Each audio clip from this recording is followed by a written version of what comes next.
আজকের এই মাহফিলের আয়োজন করেছে উত্তর পেশকারপাড়া আদর্শ যুব সংঘ।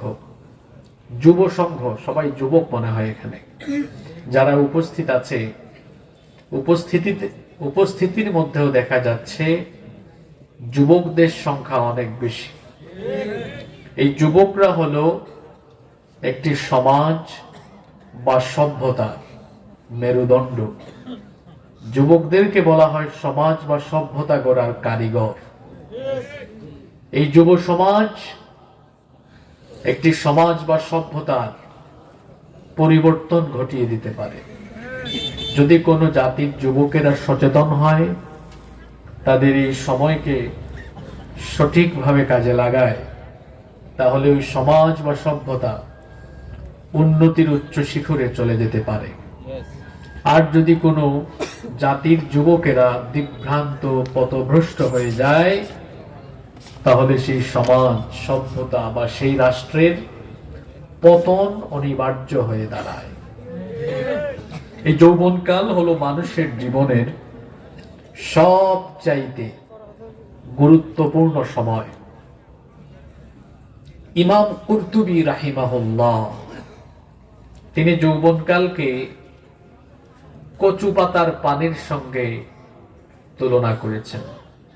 কচু পাতা তো আমরা সবাই চিনি, আমরা চিনি না? কচু পাতায় পানি দিলে দেখবেন টলমল টলমল করে। এই দৃশ্য যে দেখে মনে হয় যেন যে কোনো মুহূর্তে কচু পাতায় থাকা পানি পড়ে যেতে পারে। কচু পাতায় থাকা পানি যেমন যে কোনো মুহূর্তে পড়ে যাওয়ার সম্ভাবনা আছে, যৌবনকালও এমন একটি গুরুত্বপূর্ণ আর ঝুঁকিপূর্ণ সময়। চতুর্মুখী ফিতনায় যদি যুবক বা তরুণ আক্রান্ত হয়, আচ্ছন্ন হয়, আসক্ত হয়, ওই ফিতনায় আসক্তির কারণে যে কোনো মুহূর্তে তার যৌবনও নষ্ট হয়ে যেতে পারে। আজকের যুব সমাজ চতুর্মুখী ফিতনায় আচ্ছন্ন। যুবকদেরকে ধ্বংস করার কত উপায় উপাদান চতুর্দিকে। যুব সমাজকে ধ্বংস করে দেওয়ার জন্য চতুর্মুখী অপচেষ্টা, অপকৌশল এবং ষড়যন্ত্র অব্যাহত আছে। যুবকদেরকে এই ধ্বংস থেকে বাঁচাতে হলে যে সকল উপায় উপকরণের কারণে যুব সমাজ ধ্বংস হবে, সেই সকল উপাদান থেকে যুব সমাজকে দূরে থাকতে হবে।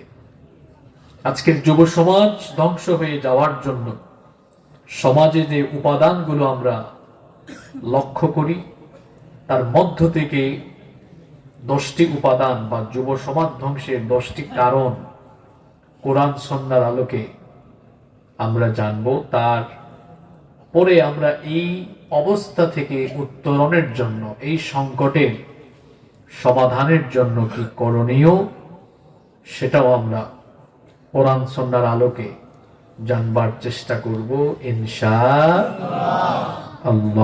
কষ্ট হচ্ছে আপনাদের? নাম্বার 1, যুব সমাজ ধ্বংসের প্রধান এবং প্রথম কারণ হলো আজকের সমাজে মাদক আর জুয়া অত্যধিক পরিমাণে বেড়ে যাওয়া। মাদক আর জুয়া তো আমাদের সমাজে নাই। মাদক এখন শুধুমাত্র শহরে, নগরে, বন্দরে নয়, স্কুল, কলেজ, বিশ্ববিদ্যালয়ের ক্যাম্পাসে, এমনকি অজপাড়া গায়েও এই মাদক ঢুকে গিয়ে যুব সমাজ, তরুণ সমাজ ধ্বংসের কিনারে চলে গিয়েছে। এই মাদক গ্রহণের প্রথম ক্ষতিটা হলো নিজের ক্ষতি। কোন মানুষ কি তার নিজের ক্ষতি চায়?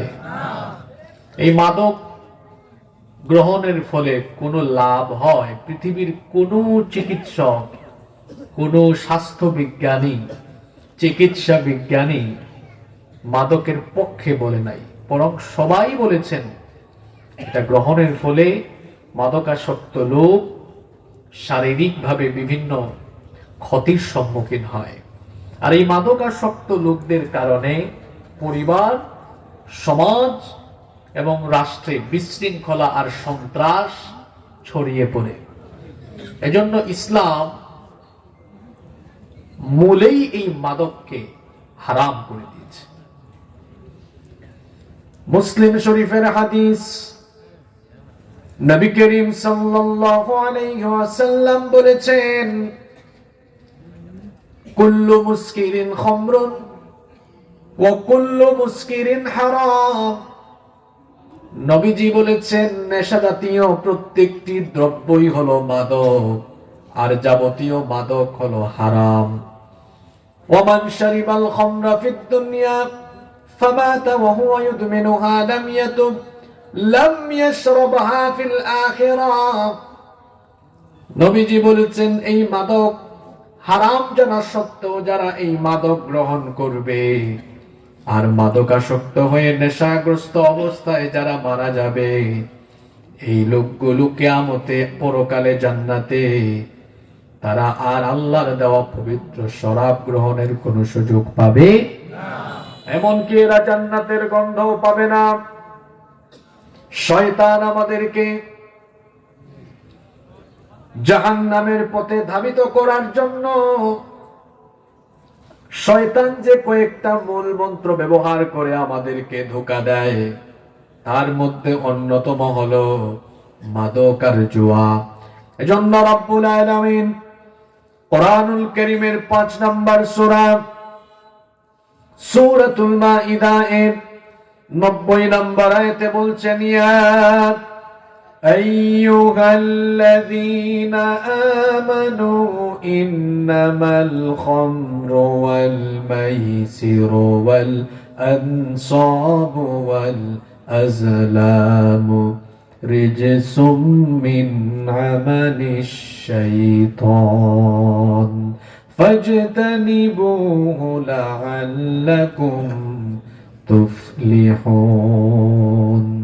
আল্লাহ তাআলা বলছেন, হে বিশ্বাসীরা, হে ঈমানদারেরা, ইন্নামাল খামরু ওয়াল মাইসিরু ওয়াল আনসাবু ওয়াল আজলামু, নিশ্চয়ই মাদক, মদ, জুয়া, ভাস্কর্য প্রতিমা এবং ভাগ্য নির্ণায়ক তীর, রিজসুম মিন আমালিশ শাইতান, এগুলো হলো শয়তানের কারসাজি, এগুলো হলো শয়তানি উপাদান।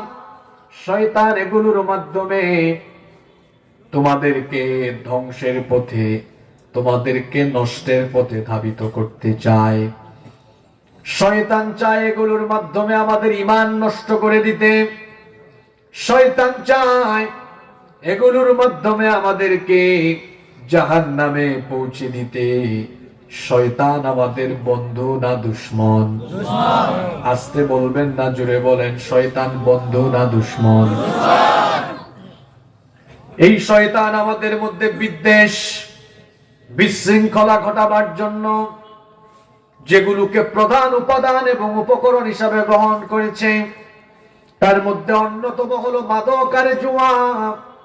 এজন্য আল্লাহ পরের আয়াতে বললেন, ইন্নামা ইউরিদুশ শাইতানু আন ইউকিআ বাইনাকুমুল আদাওয়াতা ওয়াল বাগদাআ ফিল খামরি ওয়াল মাইসিরি ওয়া ইয়াসুদ্দাকুম আন যিকরিল্লাহি ওয়া আনিস সালাহ ফাহাল আনতুম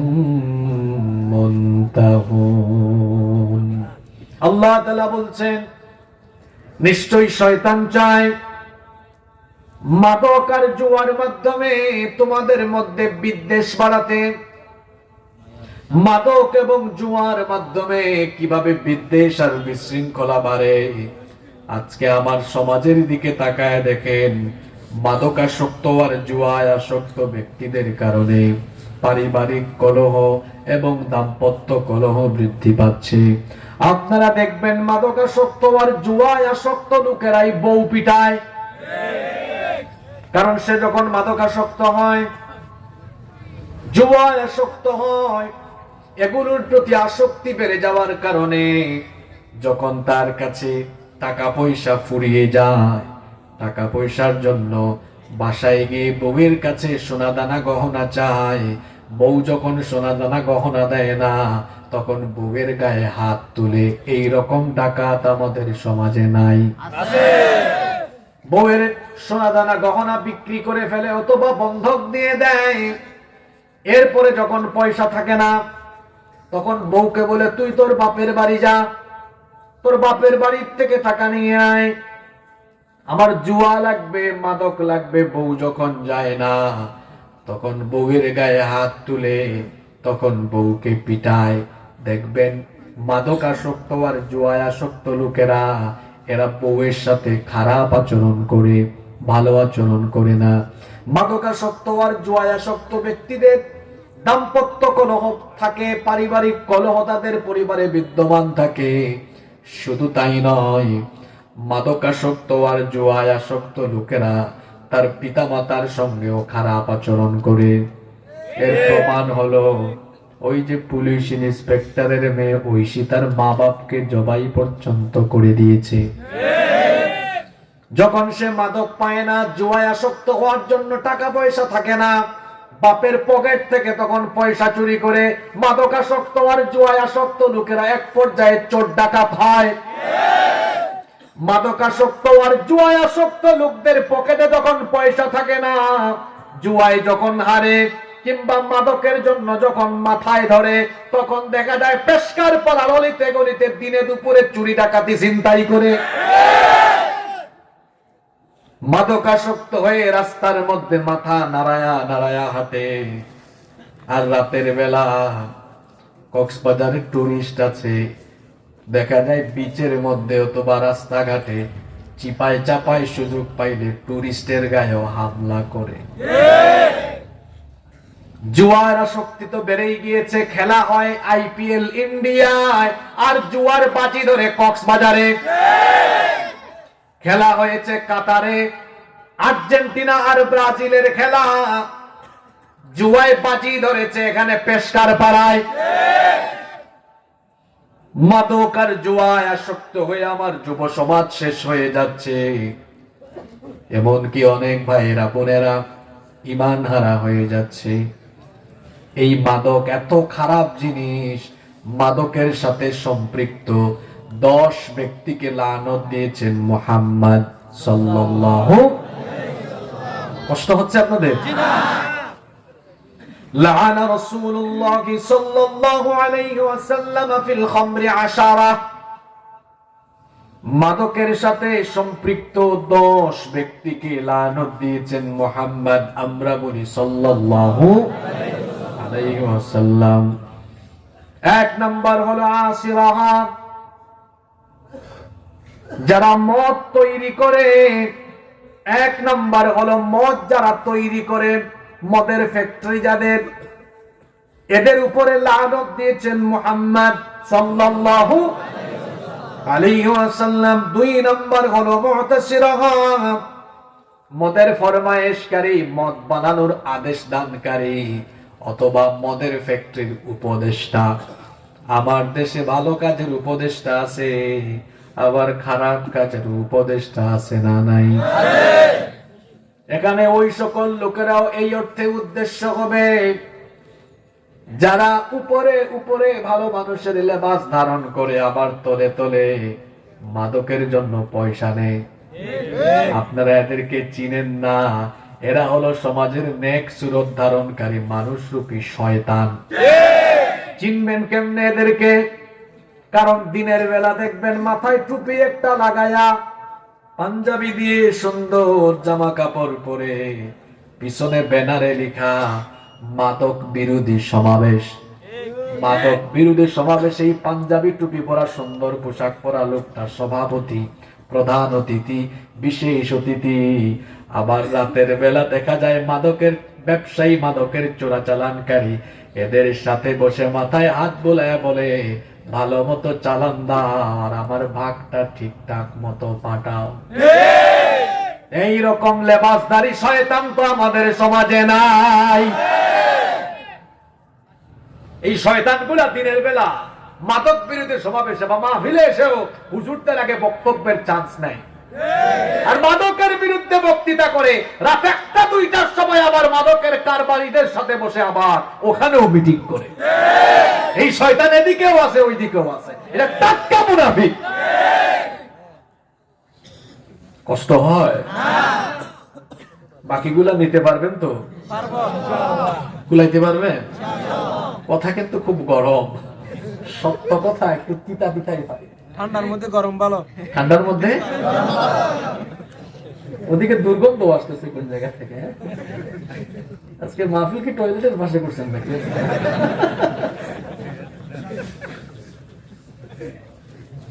নাকি কোনো অঘটন ঘটাইছে কেউ পিছনে? কি বলেন, একটু লাগে না এরকম? লাগে লাগে বাপ। আরে এখানে তো আবার বিভিন্ন মিডিয়া ফেসবুকে লাইভ দেখাচ্ছে। যাই হোক, অসুবিধা নাই। মাদকের সাথে সম্পৃক্ত কয় ব্যক্তিকে নবীজি লানত দিয়েছেন? মাশাআল্লাহ, আপনাদের মেধা তো খুব ভালো। পাশে সাগর, সাগরের জিতা জিতা মাছ আর টাটকা টাটকা শুটকি খাইয়া, হ্যাঁ, এইরকম হয়েছে মাথা। আলহামদুলিল্লাহ। 1 নাম্বার যারা মদ বানায়, মদ তৈরি করে। 2 নাম্বার মদের ফরমায়েশকারী। 3 নাম্বার হলো শারিবা, যে ব্যক্তি মদ বা মাদক গ্রহণ করে, মদ পানকারী। 4 নাম্বার হলো হামিলা, যারা মাদক পরিবহন করে। টেকনাফ দিয়ে চালান হলো, টেকনাফ থেকে নিয়ে গেল সাতকানিয়া, চট্টগ্রামে, কুমিল্লায়। যেই ব্যক্তি এটা পরিবহন করে নিয়ে যায়, পরিবহনকারীর উপরেও লানত দিয়েছেন মুহাম্মদ সাল্লাল্লাহু আলাইহি ওয়াসাল্লাম। 5 নাম্বার হলো ওয়াল মাহমুলাতু ইলাইহি, যাদের জন্য এই মাদক পরিবহন করে নিয়ে যাওয়া হয় তাদের উপরেও লানত। 6 নাম্বার হলো ওয়াসাকিয়াহা, যারা মাদক পরিবেশন করে, হতে পারে সেটা চাকরি, মদের বারে, ক্যাসিনোতে, নাইট ক্লাবে, কিংবা যে কোনো রেস্টুরেন্টে আপনি চাকরি করেন, হোটেলে চাকরি করেন, সেখানে যদি দেশি বিদেশি মদ আপনার কাস্টমারকে, হোস্টকে যদি দেওয়া লাগে, যে ব্যক্তি পরিবেশন করে, সার্ভ করে, তার উপরেও লানত। 7 নম্বর হলো ওয়াবাইআহা, যে ব্যক্তি মদ বিক্রি করে, মাদকের বিক্রেতা, তার উপরেও লানত দিয়েছেন মুহাম্মদ সাল্লাল্লাহু আলাইহি ওয়াসাল্লাম। 8 নম্বর হলো ওয়াআকিল থামানিহা, এই মাদকের মূল্য যারা ভোগ করে, আপনি মাদক বিক্রি করলেন, যে পয়সা পেলেন, এই পয়সা আপনি আপনার পরিবারের যারা খাবে সবার উপরে লানত। 9 নম্বর হলো ওয়াল মুশতারি লাহা, যে ব্যক্তি মদ ক্রয় করে। 10 নম্বর হলো ওয়াল মুশতারাতু লাহু, যার জন্য এটা কিনা হয়। এই 10 প্রকার ব্যক্তি মাদকের সাথে সম্পৃক্ত, এই 10 জন ব্যক্তিকে লানত দিয়েছেন মুহাম্মদ সাল্লাল্লাহু আলাইহি ওয়াসাল্লাম। কক্সবাজারের বাবারা, ভাইয়েরা বলেন তো, আমরা কি আমাদের প্রিয় নবীজির লানত চাই নাকি শাফায়াত চাই? আস্তে বলবেন না, জোরে বলেন, কি চাই? তো আমরা যদি আমাদের প্রিয় নবীজির শাফায়াত চাই, সুপারিশ চাই, এই মাদকের ধারে কাছে কি যাওয়া যাবে নাকি?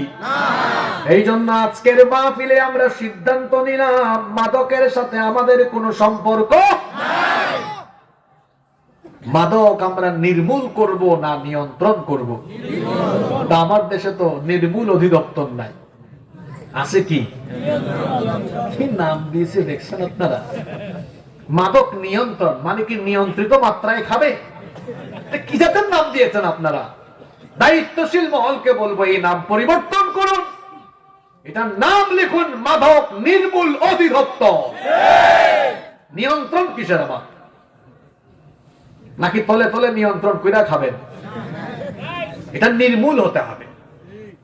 যে কথাগুলো বললাম, মাদকের কারণে পারিবারিক দাম্পত্য কলহ, সামাজিক বিশৃঙ্খলা, খুন খারাপি, চুরি ডাকাতি, ছিনতাই ঘটে, কথাগুলো বাস্তব না অবাস্তব?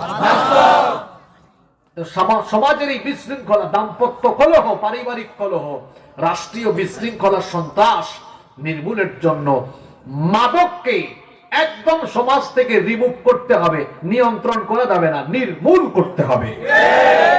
পারা যাবে? নাম্বার 2, 2 নাম্বার, আর যুব সমাজের চরিত্র ধ্বংস আর আমাদের ঈমান ধ্বংসের 2 নাম্বার উপাদান সমাজে আমরা দেখছি। কাফির, বেঈমান, মুশরিক, বিজাতীয়দের সংস্কৃতির অনুসরণ আর অনুকরণ। আজকে কয় তারিখ? 23 তারিখ। 23 দিন আগে কি হয়েছে এখানে? 31st নাইটে কি হলো না বলেন? ঢাকায়, চিটাংয়ে, আমার বিল্ডিং এর আশপাশে, আমার বাসার আশপাশে যে পরিমাণ আতশবাজি আর ফটকাবাজি দেখলাম, এটা না ফুটাইলে বুঝতাম না আসলে বাংলাদেশে মুসলমানের ঘরে জন্ম নিয়েও এত ইহুদি আর খ্রিস্টানের অনুসারী আছে। বুঝলাম না, মাহফিলে এত জোরে জোরে ঠিক ঠিক আওয়াজ হয়, আবার 31st নাইটে আতশবাজি ঠপাস ঠপাস আওয়াজ, সব দিকে আওয়াজ, ফুটায় কারা? 31st নাইটে এইরকম বেহায়াপনায়, এইরকম বিজাতীয়দের অনুসরণ করা, এটা কি একজন মুমিনের উচিত? উচিত না। এই যে 31st নাইট, এই রাতে ইউরোপ আমেরিকার বিভিন্ন অসভ্য লোকেরা, তারা নিজেদের নাম দেয় সভ্য। সভ্য মানুষ কি কাপড় চোপড় কম পরে? সভ্য মানুষ কি বউ থুইয়া 20-30টা গার্লফ্রেন্ড নিয়ে ঘোরাঘুরি করে? সভ্য মানুষ কি মা বাপকে বৃদ্ধাশ্রমে রাখে? যেগুলোর কথা বললাম এগুলো তাদের স্বভাবে নাই তো? জি, মাতাল হইয়া থাকে, ল্যাংটা হাঁটে, অর্ধনগ্ন হাঁটে।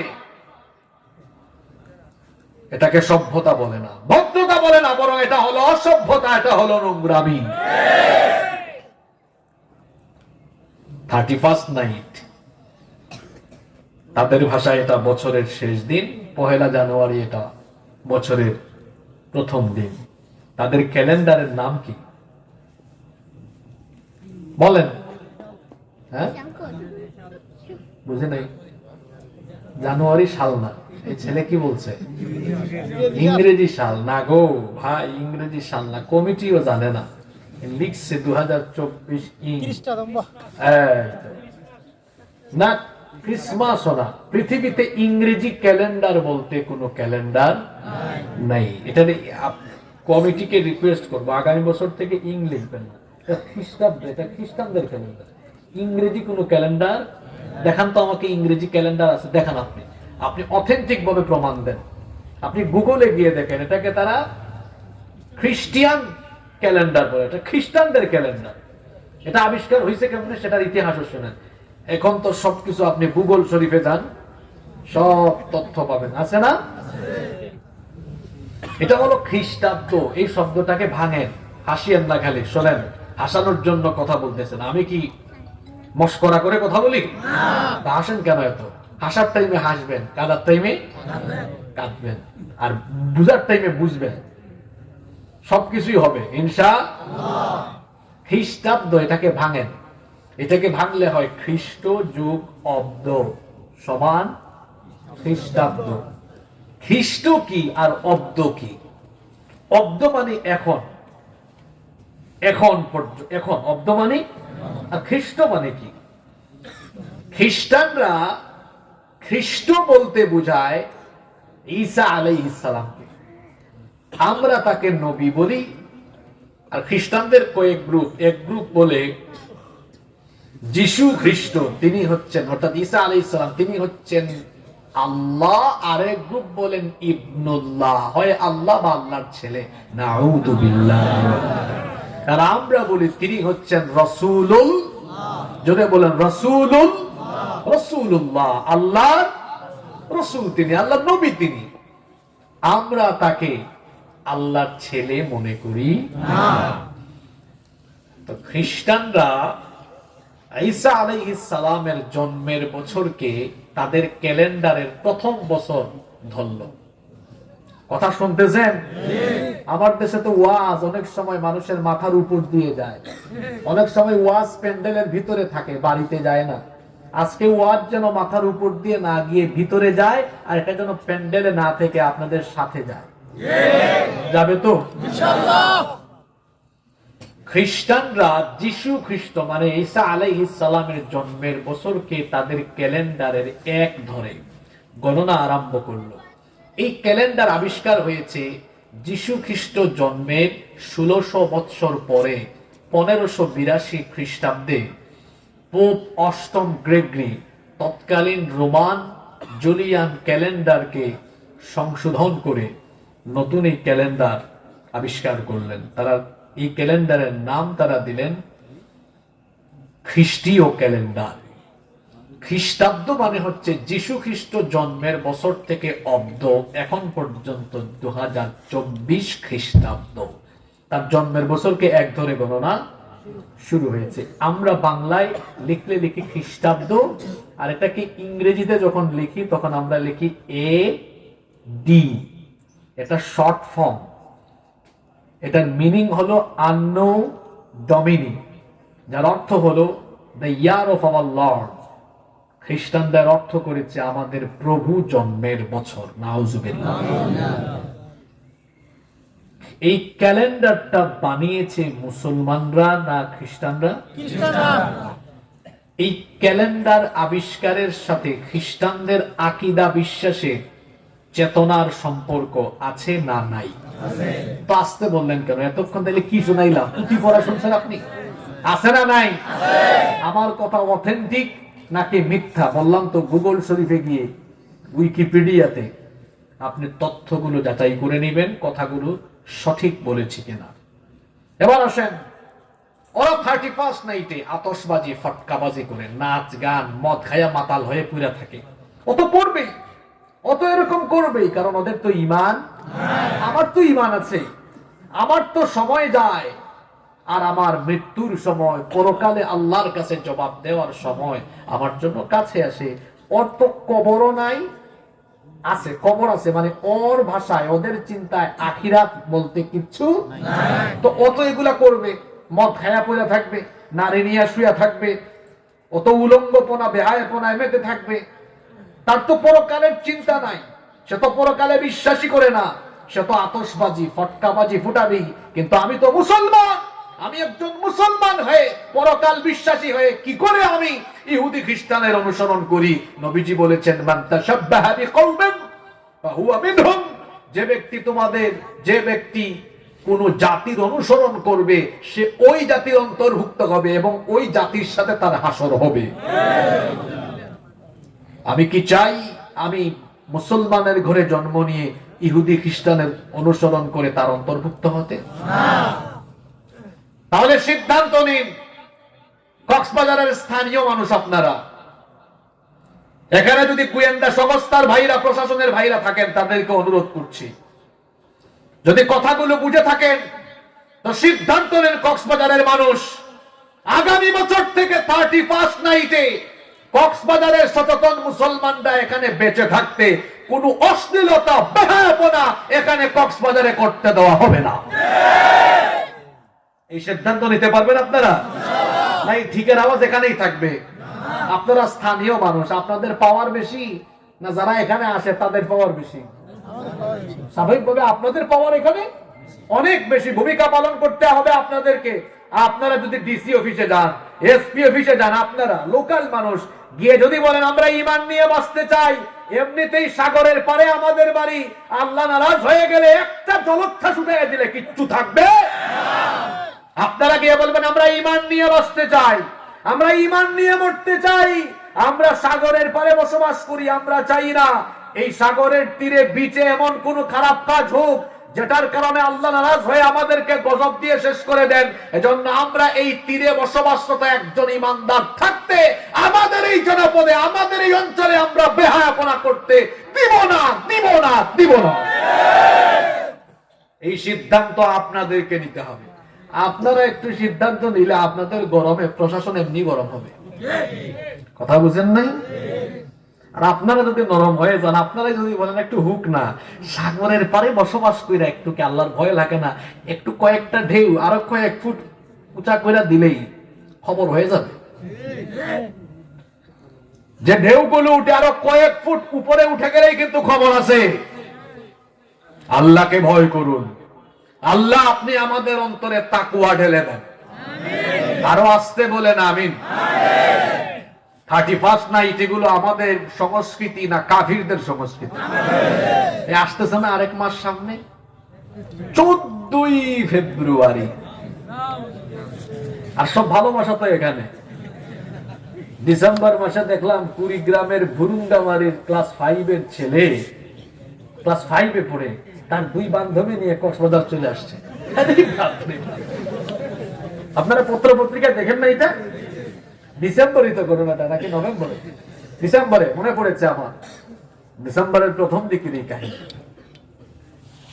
অসভ্যতা আর নোংরামিকে কখনোই সমর্থন করা যাবে না। এই ভালোবাসা দিবসের নামের ভিতরে ভেজাল আছে। ভালোবাসার ইংরেজি হলো লাভ, দিবসের ইংরেজি হলো ডে। তাহলে ভালোবাসা দিবসের ইংরেজি হওয়া দরকার ছিল লাভ ডে, কিন্তু লাভ ডে না হয়ে এটার নাম ভ্যালেন্টাইন ডে কেন? নামের ভিতরেই ভেজাল আছে। ভ্যালেন্টাইন আসলে একজন পুরুষ মানুষের নাম। আজ থেকে 1725 বছর আগে, 275 খ্রিস্টাব্দে, 1725 হয় না, সরি আরো বেশি হয়, 49 হবে না? 25 আর এদিকে 24 না, 49, 1749 বা 50 বছর, 1750 বছর আগে, 275 খ্রিস্টাব্দে সম্রাট ক্লাডিয়াসের শাসনামলে ভ্যালেন্টাইন নামে এক লোক, তার ব্যাপারে উইকিপিডিয়া বা এনসাইক্লোপিডিয়া ব্রিটানিকাতে কয়েক রকমের তথ্য এসেছে। কোথাও কোথাও তথ্য এসেছে সম্রাটের মেয়ের সাথে আকাম কুকাম, কোথাও কোথাও তথ্য আছে তরুণ তরুণী যুবক যুবতীদেরকে এ সকল হারাম কাজে মোটিভেট করত। সম্রাট তাকে গ্রেফতার করলেন। তাকে গ্রেফতার করছে বহুত বড় নেক কাজের কারণে। কথা শুনতেছেন না তো আপনারা? আপনারা কি ঘুমাই গেছেন, আছেন না চলে গেছেন? এক পর্যায়ে তাকে মৃত্যুদণ্ড দেওয়া হলো। যে তারিখে মৃত্যুদণ্ড কার্যকর হলো সেই তারিখটা ছিল 14ই ফেব্রুয়ারি। বহু বছর পরে খ্রিস্টান পোপ এটাকে একটা দিবস হিসাবে ঘোষণা করলেন ওই ব্যক্তিরই নামে, ভ্যালেন্টাইন ডে, ভ্যালেন্টাইনের দিবস। তাকে মারা হয়েছে। তো বহু বছর পরে ভ্যালেন্টাইনের মতো যাদের চরিত্র, এই লোকগুলো ভ্যালেন্টাইনের মতোই 14ই ফেব্রুয়ারিতে তারা এই আকাম কুকাম আরম্ভ করলো। বিবাহের আগে একটা ছেলে একটা মেয়ে ফুল দেওয়া দেবী, তারপর লাভ ইউ টু বলা, এগুলা তো বহুত বড় ফজিলতের কাজ, তাই না? এরা আরম্ভ করলো ভ্যালেন্টাইনের অনুসরণ করে এই কাজ কারবার আরম্ভ করলো। আমাদের দেশে এগুলা ছিল না।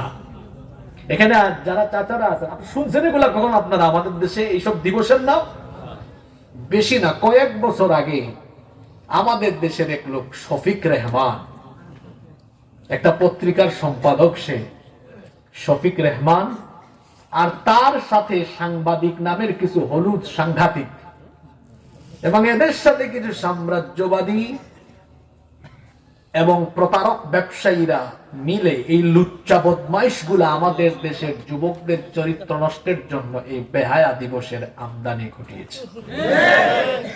এই দিবসটা কি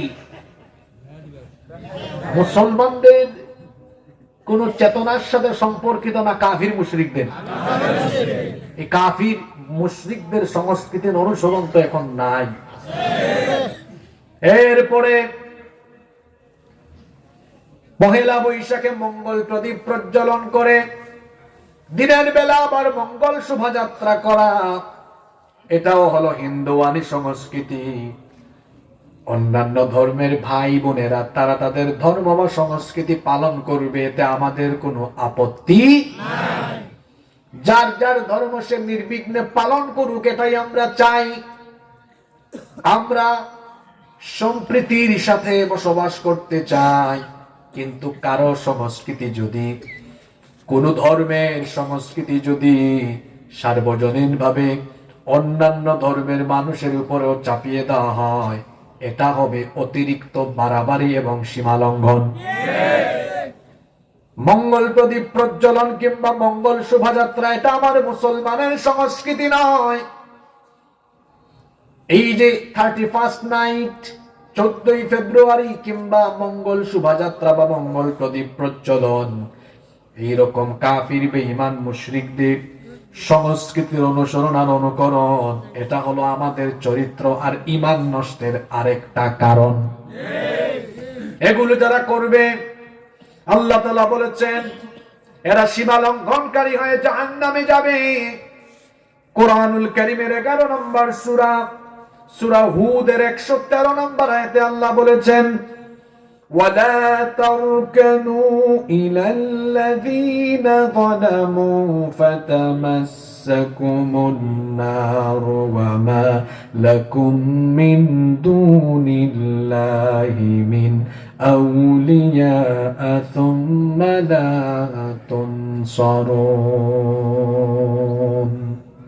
আল্লাহ তাআলা বলছেন, কাফির মুশরিক যারা আল্লাহর সাথে শিরক করে, এই সকল জালিম সীমা লঙ্ঘনকারীদের তোমরা অনুসরণ করো না। তাদের কোন সংস্কৃতির ধারে কাছেও যেও না। তাদের সংস্কৃতিকে নিজেদের সংস্কৃতি বানিয়ে অনুসরণ করো না। যদি করো ফাতামাসসাকুমুন নার, জাহান্নামের আগুন তোমাদেরকে স্পর্শ করবে। জাহান্নাম থেকে বাঁচার দরকার আছে না নাই? জাহান্নাম থেকে বাঁচার জন্য এই রকম বিজাতীয়দের সংস্কৃতির থেকে নিজেদেরকে বাঁচানো যাবে তো? আওয়াজ তো খুব ছোট হইল, পারা যাবে? কারা কারা পারবেন না হাত তুলেন। আল্লাহর কত কুতুব দেখছেন এখানে, ঘুমাই ঘুমাই বাদ শুনে। আপনারা ঘুমাই গেছেন নাকি? নাকি জেগে আছেন? দেখি তো কেমন জেগে আছেন। লিল্লাহি তাকবীর। এখন আওয়াজ ভালো করে হয় নাই, নারায়ে তাকবীর। ঠিক আছে, ঠিক আছে, শুনতেছেন তো ভালো করে? যুব সমাজ ধ্বংস এবং আমাদের ঈমান ধ্বংসের 1 নম্বর কারণ বলেছিলাম মাদক আর জুয়া। 2 নম্বর বললাম কাফির মুশরিক বিজাতীয়দের সংস্কৃতির অনুসরণ আর অনুকরণ। 3 নম্বর আকাশ সংস্কৃতির আগ্রাসন। আকাশ সংস্কৃতির আগ্রাসন। এখন আকাশ থেকে সংস্কৃতি ঘরে ঘরে ঢুকে গেছে। বলবেন কেমনে? আপনার ঘরে যে এত অশ্লীলতা, বেহায়াপনা, এত কিছু ঢুকলো, টেলিভিশনে এত কিছু দেখেন, এগুলো আকাশে স্থাপন করা স্যাটেলাইটের কারণেই টেলিভিশনের মাধ্যমে ঘরে বসে সব দেখা যায়। আকাশে স্থাপিত স্যাটেলাইটের কারণে বর্তমান পৃথিবীতে 13,000-এরও বেশি টেলিভিশন চ্যানেল রয়েছে। এগুলোর কারণে অসভ্যতা, নোংরামি ঘরে ঘরে ঘরে ঘরে এখন পৌঁছে গেছে। এগুলো দেখে দেখে পুরুষরাও অপসংস্কৃতিতে মত্ত হচ্ছে, নারীরাও মত্ত হচ্ছে। দেখেন না, ছেলেরা এখন চুল কাটে মেসি কাটিং, নেইমার কাটিং। মেসিকে জীবনে দেখছে সরাসরি? কথা বলেন না কেন? নেইমারকে দেখেছে? দেখছে কেমনে? আকাশ সংস্কৃতির মাধ্যমে দেখেছি। কোথায়? টেলিভিশনে, ইউটিউবে। দেখে দেখে ওই স্টাইলের চুল রেখে দিয়েছে। চুলের যে কি কাটিং এখন যুবকদের, ডানেও নাই, বামেও নাই, পিছনেও নাই, আছে শুধু মাঝখানে। দেখলে মনে হয় পাখির বাসা বাঁধার জন্য এরকম চুলের কাটিং দিয়েছে। এই দেখেন, মাথা ঝুঁকানো শুরু হয়ে গেছে কয়েকজনের। কমন পড়ছে তো কথাগুলা। দেশি মুরগ আছে না, মাথার মধ্যে কি থাকে? আপনারা কি বলেন আঞ্চলিক ভাষায়? জুট, চোট না কি বলেন? জুটটা কি বলেন? আমার মাখরাজ ঠিক আছে তো? জুটটা না? তা আমি এই চুলের কাটিং এর নাম দিয়েছি জুটটা কাটিং। ঠিক আছে না? জুটটা কাটিং এটা। আবার মাঝে মাঝে দেখা যায়, কিছুদিন আগে আমি সেলুনে ঢুকছি, সেলুনের দরজা খুলে নাউজুবিল্লাহ পরে দরজা লাগায় চলে আসছি। এক নাপিত ভাই দরজা খুলে ডাক দেয়, ও হুজুর কই যান? কইলাম ভাই বাহিরে লেখা আছে, আমিও জানি এটা জেন্টস সেলুন, কিন্তু এখানে জেন্টস এর পাশাপাশি যে আপনারা লেডিসদের চুল কাটা আরম্ভ করছেন, সাইনবোর্ড লাগাবেন না? আমি তো ভুল করে ঢুকে গিয়েছি, আমি তো জানতাম না এখানে পুরুষের পাশাপাশি নারীরও চুল কাটেন। কয় হুজুর নারী পাইলেন কোথায় আপনি? আমি কইলাম যে যখন আমি দরজা খুললাম, দরজা খোলার সাথে দরজার একদম সোজাসুজি যে চেয়ার, সেই চেয়ারে দেখলাম এক নাপিত ভাই লম্বা চুল চিরুনি দিয়ে আঁচড়াইতেছে। আমি ভাবলাম যে আপুর যেহেতু চুল কাটতেছে, আমি হুজুর মানুষ ঢুকি কেমনে, কাম শেষ হোক এরপরে আসবো না। কই হুজুর এখানে আপু পাইলেন কোথায়? ওইটা আসলে একটা ভাইয়া। বললাম কি বলেন? কয় হ্যাঁ এটা একটা বাউল, গান গায়, গানের সময় একটু ঝাঁকুনি মারে, বাউল কাটিং চুল। এরকম বাউল কাটিং চুল ও যুবক তরুণদেরকে রাখতে দেখা যায়। পিছন থেকে দেখলে মনে হয় আপু, সামনে গেলে দেখা যায় আপু না ভাইয়া। এইরকম আপু কাটিং চুল ও যুবকদের মাথায় এখন নাই। এগুলো টেলিভিশনে ইউটিউবে দেখে দেখে মেসি কাটিং, নেইমার কাটিং, গায়ক কাটিং, নায়ক কাটিং, আউল কাটিং, বাউল কাটিং চুল রেখেছে। যুবক তরুণ ভাইদেরকে বলছি, আমাদের আদর্শ আউল বাউল, নায়ক গায়ক আর খেলোয়াড় নয়, আমাদের আদর্শ মুহাম্মদ সাল্লাল্লাহু। মেয়েগুলার অবস্থা দেখছেন, কোথাকার কোন নায়িকা চুলকে একদম ব্রাউন করে ফেলেছে, কুত্তা কালার। আমি কি বেশি কড়া কথা বলে ফেলছেন? মাইক কি আজকে বিচের দিকে দিয়েছেন নাকি? বিচের দিকে দিলে তো উপায় নাই। থেকে কোন হুজুর আসছে রে আজকে, একদম সব বলে যাচ্ছে। আছে নাকি ওই দিকেও? আপনারাও বুঝছেন যে হুজুর বলতে পারে, এই জন্য দেয় নাই। মাইকম্যানও খুব সাংঘাতিক, বুঝছে আজকে ওয়াজ জায়গা মতো যাচ্ছে, কইতেছে হুজুর এই মাত্র দিয়ে আসছি, জায়গা মতো লাগাই দিয়ে আসছে। আপনারা ধরতে পারে আজকে, খবর আছে। কি বলেন, এগুলো আছে না নাই? আমি যে কথাগুলো বলছি এগুলোর সাথে সমাজে মিল আছে তো? এগুলোর কারণে শেষ হচ্ছে আজকে আমাদের সমাজ। নাম্বার 4, 4 নাম্বার, অশ্লীল গান বাজনা, অশ্লীল নাটক, সিনেমা, এগুলো দিয়ে যুবক যুবতী, তরুণ তরুণী আর আমাদের ঘরগুলো একদম শেষ। গান বাজনা এগুলো আমাদের কাছে এখন সাধারণ ব্যাপার হয়ে গিয়েছে। এখনো হয়তো গিয়ে দেখেন সুগন্ধা বিচে, অথবা ওই দিকে যে আরো অনেকগুলো বিচ আছে, কতজন এখন গান গায়, গান বাজায়। আমরাও মাঝে মাঝে কানে হেডফোন লাগিয়ে গান শুনি। এই গান বাজনা এগুলো হলো আল্লাহর তরফ থেকে হারাম করে দেওয়া, এগুলো চূড়ান্ত হারাম।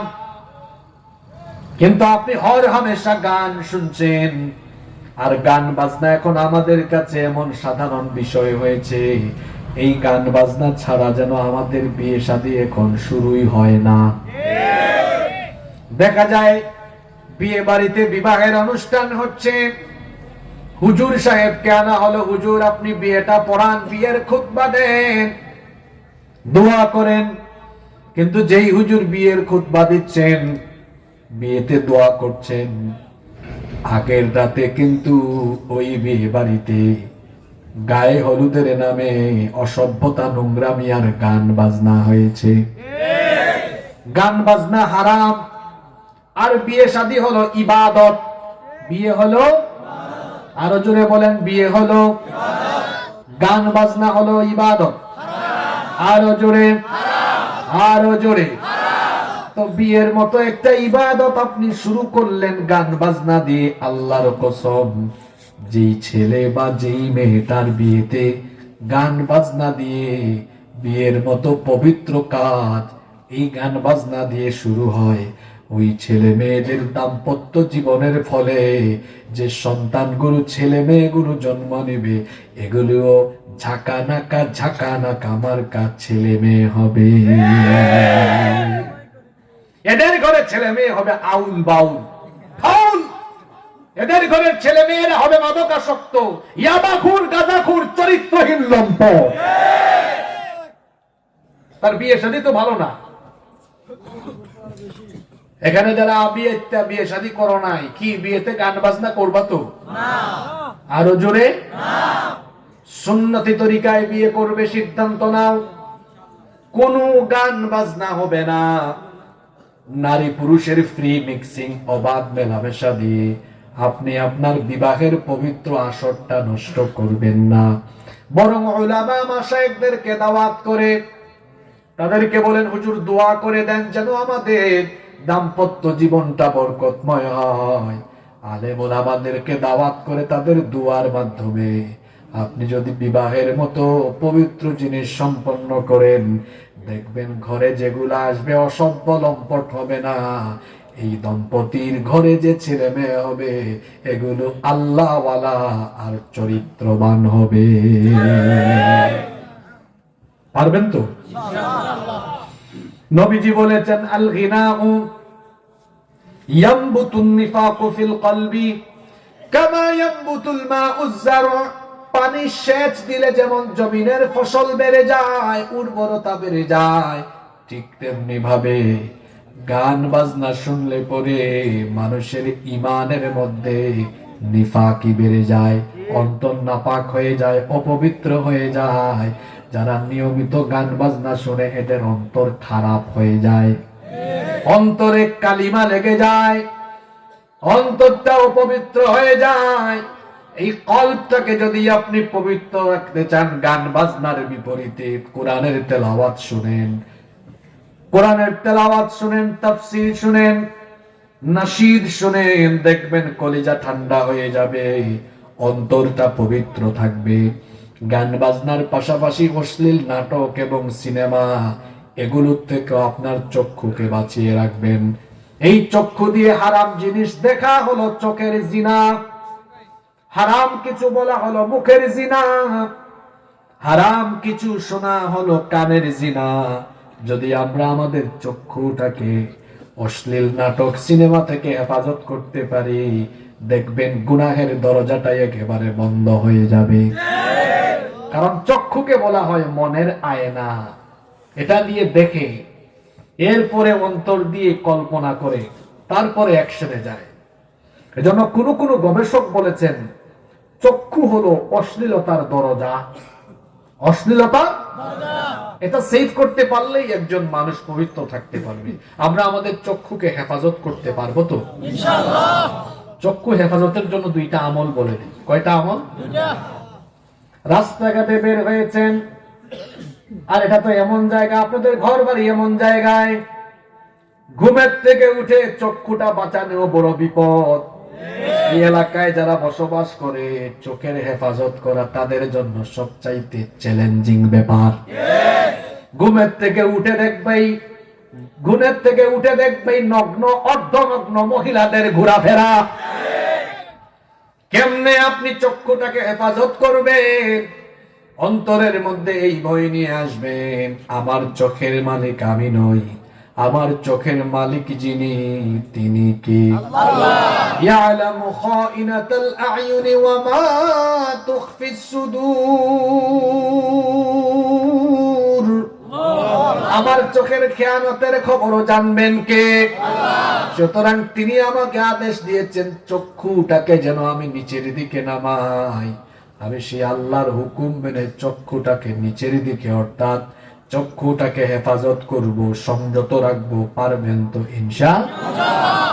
2 নম্বর আমল হলো, মোবাইল হাতে নিলেন অথবা রাস্তাঘাটে বিলবোর্ড, সাইনবোর্ড, মোবাইল হাতে নিয়েছেন, একটা ওয়াজ শুনবেন, দেখবেন এখন একটা ওয়াজ শুনলেও ভালো ভিডিওর নিচে চলে আসে আরো 3টা খারাপ ভিডিও।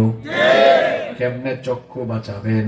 আপনি তখন অন্তরে এই অনুভূতি নিয়ে আসবেন, আমি যদি এখন খারাপ ভিডিওটা দেখি, আশেপাশের কেউ জানবে না, দেখবে না, কিন্তু আমার সকল কর্মকাণ্ড যিনি দেখছেন তিনি কি? এই ভয়টা চলে আসলেই চোখের হেফাজত করা যাবে ইনশাআল্লাহ। 5 নম্বর আমাদের ঈমান ধ্বংসের 5 নম্বর কারণ, আর যুব সমাজ ধ্বংসের 5 নম্বর কারণ শিক্ষা ব্যবস্থায় দ্বীনি শিক্ষা না থাকা। ছোটবেলায় স্কুলে ভর্তি হয়েছে শিশু, হাই স্কুলে গিয়েছে কিশোর, মাধ্যমিকে গিয়েছে তরুণ, কলেজে গিয়েছে তরুণ, কখনো ইউনিভার্সিটিতে গিয়েছে, ডিগ্রিতে গিয়েছে, যৌবন আসতে শুরু করেছে। শিশু কিশোর তরুণ যৌবন বয়সে যা পড়ল, ম্যাথ, ইংরেজি, বিজ্ঞান, ইতিহাস, ভূগোল, অর্থনীতি, আইসিটি, ফিজিক্স, কেমিস্ট্রি, বায়োলজি, কিচ্ছু বাকি নাই, সব পড়েছে। পড়ে নাই কি কোরআন, পড়ে নাই কি হাদিস, পড়ে নাই কি দ্বীনি বিষয়গুলো। না পড়ার কারণে যখন পড়াশোনা শেষ করে চাকরিতে ঢুকে, তখন তার বয়স, বলেন না কেন, তখন কি বুড়া না যুবক? যৌবন কাল। সব শিক্ষা পেয়েছে, দ্বীনি শিক্ষা না পেয়ে, সকল শিক্ষা পেয়ে এখন এমন শিক্ষিত হয়েছে, দেখা যায় কলমের খুঁচায় ঘুষ খায়, দুর্নীতি করে, ইঞ্জিনিয়ার হয়ে রডের জায়গায় বাঁশ ঢুকায় দেয়, বড় অফিসে চাকরি করে ঢাকায়। এমন শেষরা চোর, 4-5 বছরে শত শত কোটি টাকা বিদেশে পাচার।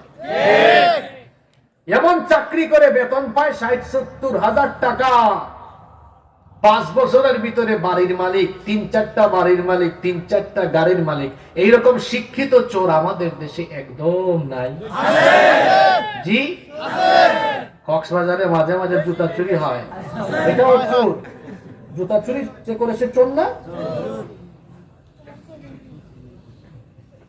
4-5 বছর চাকরি করে মানুষের টাকা, জনগণের টাকা, রাষ্ট্রের টাকা চুরি কইরা এতগুলা বাড়ি গাড়ির মালিক হয়েছে, এটাও চোর। তবে দুই চোর কি সমান? মসজিদের জুতা চোর সে তো অশিক্ষিত চোর, আর ওই যে উনি অশিক্ষিত না শিক্ষিত চোর? কোন চোরটা বেশি ভয়াবহ, মসজিদেরটা না ওইটা? কোনটা? ওইটা শিক্ষিত না অশিক্ষিত? এ শিক্ষিত এত বড় চোর হয়েছে কেমনে? মাঝে মাঝে দেখা যায়, সবাই না, মাঝে মাঝে আমরা এমনও দেখি সমাজে, যে যত বড় শিক্ষিত সে তত বড় চোর।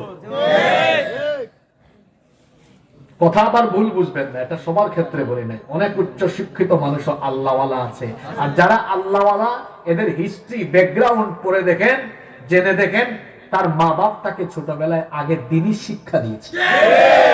এজন্য তার লাইন ঠিক আছে, বেলাইনে যায় নাই। যে জাতির শিক্ষা ব্যবস্থায় দ্বীনি শিক্ষা উঠাইয়া দিয়া আজে বাজে শিক্ষা ঢুকানো হয়, অথবা ভালো ভালো শিক্ষা রেখে দিয়েও দ্বীনি শিক্ষাকে যদি বাতিল করা হয়, ওই শিক্ষা কারিকুলাম দিয়ে একটা জাতির ছেলে মেয়েরা শিক্ষিত হবে ঠিক, কিন্তু দ্বীনি শিক্ষা সিলেবাসে না থাকায় শেষ পর্যন্ত বেশিরভাগ ছেলে মেয়ে শিক্ষিত চোর, ডাকাত আর দুর্নীতিবাজ হবে। এখন তো কি উন্নত মানের শিক্ষা ব্যবস্থা ঢুকানো, শরীফ থেকে শরীফা। কি যুবকরা বুঝছো তো তোমরা? শরীফ থেকে ওরে বাবা, এখন শরীফ আর শরীফা, খুশি আপা, এগুলা দিয়া বই একেবারে ভরা। তিনি ছেলে, কিন্তু মনে মনে ভাবেন তিনি একজন মেয়ে, মনে মনে ভাবেন। এরপরে তিনি চিকিৎসার মাধ্যমে বা অপারেশনের মাধ্যমে তার জেন্ডার, লিঙ্গকে পরিবর্তন করলেন বা প্রতিস্থাপন করলেন।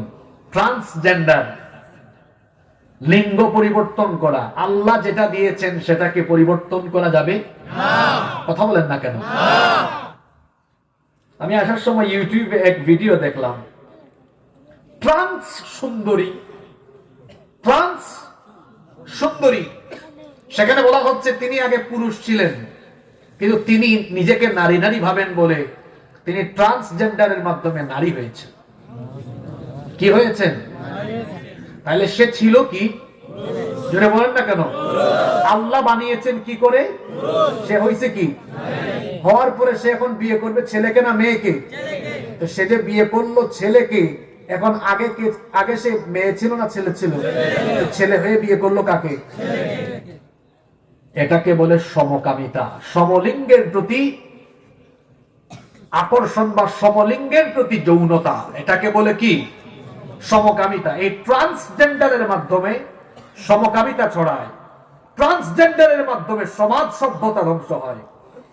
আমাদের সমাজ সভ্যতাকে ধ্বংসের জন্য, গোটা সমাজকে বিষাক্ত বানানোর জন্য এদেশে ইহুদি খ্রিস্টান আর কাফির মুশরিকদের কিছু লোকেরা ট্রান্সজেন্ডারের মতো ভয়াবহ বিষয়কে শিক্ষা কারিকুলামে ঢুকিয়ে দিয়ে আমাদের ঈমান আকীদা ধ্বংস করার জন্য অপচেষ্টা করছে।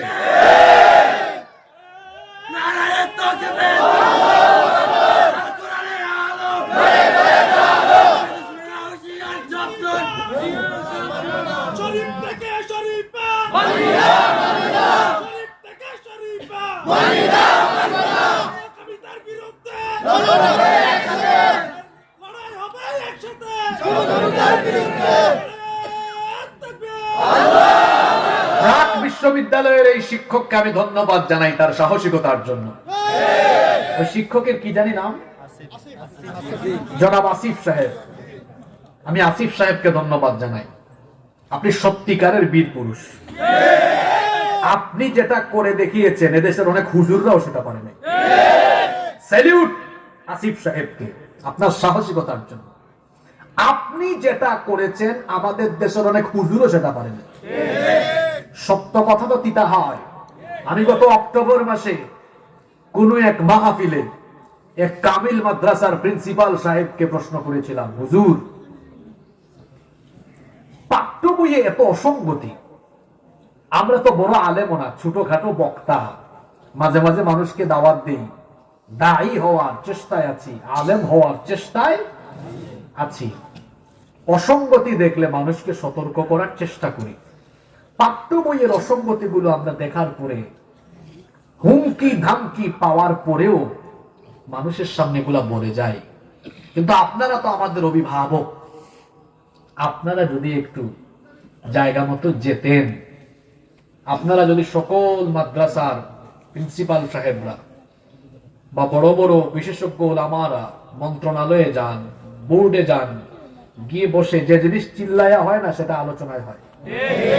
যে আমি এখানে চিল্লায় চিল্লায় আপনাদেরকে উত্তেজিত কইরা কয়েকটা স্লোগান দিলে সমাধান হবে না। তো বললাম আপনারা সমাধানের জন্য যান না কেন? অনেক শিক্ষককে বললাম, কিছু কিছু উত্তর দিয়েছেন, হ্যাঁ আমরা চেষ্টায় আছি, কিন্তু বেশিরভাগ উত্তর দিয়েছেন বলি না, কারণ চাকরি যদি না থাকে। এটা বড় দুর্ভাগ্যজনক ব্যাপার। একজন আলেম যখন রাজ্জাককে ভুলে গিয়ে রিজিকের ভয়ে পাগল পারা হয়ে যায়, তখন একটা জাতি তো বিভ্রান্ত হয়ে যায়।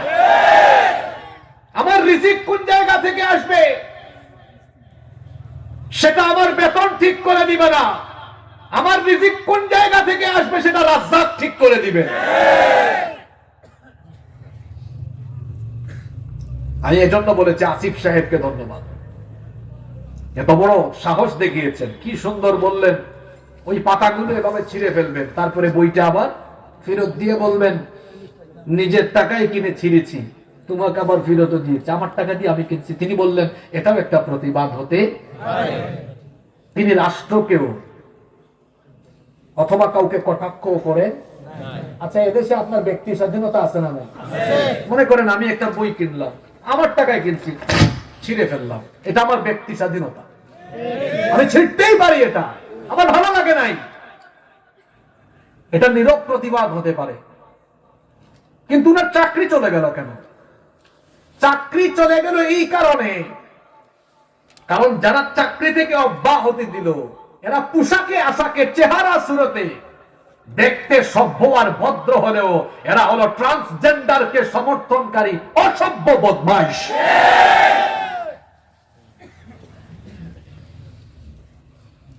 কি ভয়াবহ পরিস্থিতি বিরাজমান। সচেতন যদি না হন, কোমলমতি ছেলে মেয়েদের ভবিষ্যৎ হবে সর্বনাশ।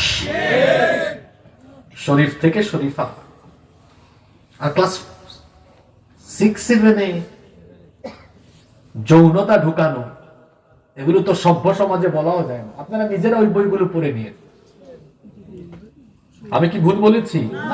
মাঝখানে 2-3 মাস আগে এক মহিলার বক্তব্য ভাইরাল হয়েছে, শোনেন না আপনারা? ওই মহিলা কি বলেছে? যেগুলো আমরা আমাদের মেয়েদেরকে ঘরে শেখাতে পারবো ওগুলো আপনারা স্কুলে শেখান কেন? আপনাদেরকে কি দায়িত্ব আমরা দিয়েছি? টিভিতে দেখবেন, প্রতিদিন টিভিতে দেখবেন বিশেষজ্ঞ বুদ্ধিজীবী, চতুর্দিকে চুল আছে, মাঝখানে দাড়ি নাই, কি আছে? বিশেষজ্ঞ। এরা আসলে বিশেষজ্ঞ নাকি বিশেষ অজ্ঞ আমি জানি না, কারণ এদেরকে আমি বিশেষজ্ঞই বলি, এত অজ্ঞ। পড়তে পড়তে গবেষণা করতে করতে পাইছে তার নাকি বাপ দাদার আগে যারা ছিল তার 14 গোষ্ঠী নাকি বান্দর ছিল, বান্দরের ঘরের বান্দর। তোর বাপ দাদা যদি বান্দর হয় তুই মানুষের সমাজে থাকস কেন রে? তোর উচিত মানুষের সমাজ ছেড়ে দিয়ে ওই রাঙ্গামাটি পার্বত্য চট্টগ্রামে কি বন জঙ্গল খুঁজে তোর জাতি ভাই বান্দর খুঁজে বান্দরের সাথে বসবাস করা। তোরা মানুষের সমাজ ছেড়ে দে, অথবা তোরা যদি বন জঙ্গল খুঁজে না পাস, আমরা টাকা পয়সা দিয়া খাঁচা বানাইয়া তোদেরকে আমরা চিড়িয়াখানায় বন্দি করে রাখবো বান্দরের সাথে। এমন বিশেষ অজ্ঞ টিভির সামনে বলে আমরা তো আমাদের ছেলে মেয়েদের ভবিষ্যৎ সমৃদ্ধ হোক, ভালো হোক, সেটাই চাইছি, এজন্য আমরা এই উন্নত শিক্ষা ব্যবস্থার সিস্টেম, মানে খুব সুন্দর করে বলে দেখবেন। অথচ সত্য কথা হলো যারা এই সুন্দর সুন্দর বুলিয়া উড়ায় এদের সকলের ছেলে মেয়ে বাংলাদেশে পড়ে না, কানাডা, অস্ট্রেলিয়া, আমেরিকায় পড়াশোনা করে। পারলেন নিজের পুলা মাইয়ারে ওই দেশ থেকে ফিরাই আই না, এই উন্নত শরীফ থেকে শরীফা শিখান, এরপরে আমাদেরকে বলেন আমরাও মানব। নিজেদের পুলা মায়াদেরকে আলু ভর্তা, ডিম ভাজি এগুলা শিখাবে না তারা, তাদেরকে পাঠিয়ে দিয়েছে ইউরোপে, আমেরিকায়। কথাগুলো ভুল বলেছি? একটু সমাজের চারপাশে চোখ বোলান, যারা এগুলা দেখো চুপচাপ লেবাসদারি শয়তান গুলা একটারও পুলা মায়া এদেশে পড়াশোনা করে না। আল্লাহ আমাদেরকে বুঝার তৌফিক দান করেন। বেশি করা হয়ে গেছে নাকি? কষ্ট হচ্ছে আপনাদের? নাম্বার 6, 6 নাম্বার হলো নগ্নতা। নগ্ন, অর্ধনগ্ন পোশাক পরিচ্ছদ বেড়ে যাওয়া। যুবক ছেলেরা হাফ প্যান্ট পরে হাঁটে, মেয়েরা জিন্সের pant, tops, shirt, T shirt পরে হাঁটে। এই নগ্ন, অর্ধনগ্ন পোশাক পরিচ্ছদ বেড়ে যাওয়ার কারণে সমাজের মধ্যে অসভ্যতা আর নোংরামি বেড়ে যাচ্ছে, ঠিক কিনা? তারপরে 7 নাম্বার হলো খারাপ বন্ধুদের সাথে চলাফেরা করা। কথায় আছে সৎসঙ্গে স্বর্গবাস, অসৎসঙ্গে সর্বনাশ। একটা কাপড়ে আতর লাগায়া, আতর মাখা এই কাপড় যদি আলমিরাতে রেখে দেন, আলমারিতে রেখে দিলে দেখবেন এই আতর লাগানো কাপড়ের সুগন্ধ অন্যান্য কাপড়েও চলে যায়। সিগারেট খায়া সিগারেটের ধোঁয়া ছাড়লেন, এই সিগারেটের দুর্গন্ধযুক্ত কাপড় যখন অন্যান্য কাপড়ের সাথে রেখে দিবেন, দেখবেন সিগারেটের গন্ধ অন্যান্য কাপড়েও লেগে যায়। এই উদাহরণগুলো এই জন্য দিলাম, নামাজি ছেলে ভালো ছেলের সাথে থাকলে দেখবেন ওই ভালো ছেলের ভালো ভালো গুণগুলো আস্তে আস্তে আপনার মধ্যে আসবে। আর খারাপ খারাপ লোকদের সাথে থাকলে দেখবেন ওই খারাপ লোকটার খারাপ অনেক গুণ আপনার ভেতরেও চলে আসবে। এজন্য ভালো থাকতে হলে ভালো সঙ্গে নির্বাচন করুন। 8 নাম্বার জিনা বেড়ে যাওয়া, বিবাহ বহির্ভূত হারাম রিলেশন এখন বাড়ছে না কমছে? এই জিনা ব্যভিচার বন্ধ করে যদি বিয়েটাকে সহজ করে দেওয়া যায়, আমার সমাজের অসভ্যতা আর নোংরামি কমে যাবে ইনশাআল্লাহ। 9 নাম্বার হলো এই মোবাইল আর ইন্টারনেট, তথ্য প্রযুক্তির অপব্যবহার। এখন ঈমান হারানোর জন্য এই মোবাইল যথেষ্ট। এই মোবাইলের অপব্যবহার, ইন্টারনেটের অপব্যবহার থেকে আমরা যদি নিজেকে বাঁচাতে না পারি, ঈমান আমরা ঠিক রাখতে পারবো না। 10 এবং সর্বশেষ যে বিষয়টি বলতে চাই, অসৎ আর অযোগ্য নেতৃত্বের অনুসরণের কারণেও কিন্তু আমার যুব সমাজের চরিত্র ধ্বংস হয়ে যায়। যেই বয়সে যুবকদের হাতে বই খাতা কলম শোভা পায়, এই বয়সে কিছু লোকেরা তাদের ক্ষমতার জন্য, স্বার্থের জন্য যুবকদের হাতে লাঠি সুটা, ইয়াবা, গাঁজা, ফেন্সিডিল, লাঠি সুটা আর AK-47 তুলে দেয়। যুবকদেরকে দিয়ে গুন্ডামি মাস্তানি করায়, সামনে পিছনে মোটরসাইকেল শোভাযাত্রা করে যুবকদেরকে দিয়ে চামচামি করায়। ও আমার যুবক ভাইরা, আপনার এই যৌবনকাল কোন বেঈমান নেতা নামক খেতান চামচামি করার জন্য আল্লাহ দেন নাই। এই যৌবন দেওয়া হয়েছে আল্লাহর দ্বীনের পথে এই যৌবনকে বিনিয়োগ করবার জন্য। এই যৌবনকে বিপথে নষ্ট করবেন না, ইবাদতে কাটান। আজান হয়েছে, নামাজে যান। ফজর হলে ঘুমাবেন না, নামাজে চলে যান।